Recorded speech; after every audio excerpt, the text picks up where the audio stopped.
మనం పూజ చేస్తుంటాము. పూజ చేసేటప్పుడు ఏం చేస్తాము, దేవుడికి ఫోటోలు కానీ విగ్రహాలు కానీ ఏవైనా సరే ఉంటే వాటికన్నిటికీ ఏం చేస్తాం, మనం ఒక్కొక్క పువ్వు పెడుతుంటాం. మనం పెడుతూ ఉండంగా కింద పడితే సరే వెంటనే పెట్టేస్తాము. అట్లా కాకుండా ఒక్కొక్కసారి మనం పూజ చేస్తూ ఉంటాం. పూజ చేస్తూ ఉన్నప్పుడు పూజ మధ్యలోనో కొంచెం చివరిలోనో ఒక్కొక్కసారి ఆ ఫోటో నుంచో విగ్రహం నుంచో పువ్వు కింద పడుతూ ఉంటుంది. అలా కింద పడినటువంటి పువ్వుల్ని ఏం చేయాలి అని అడుగుతూ ఉంటారు.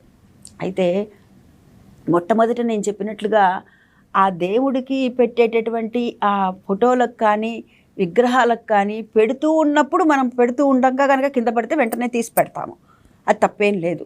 అయితే మరలా మధ్యలో మనం పూజ చేస్తూ ఉండంగా గనక ఏదైనా ఒక పుష్పం కింద పడింది అని అంటే గనక ఆ దేవతలు విసర్జిస్తారు. అంటే దేవతల యొక్క అనుగ్రహం మనకి కలిగింది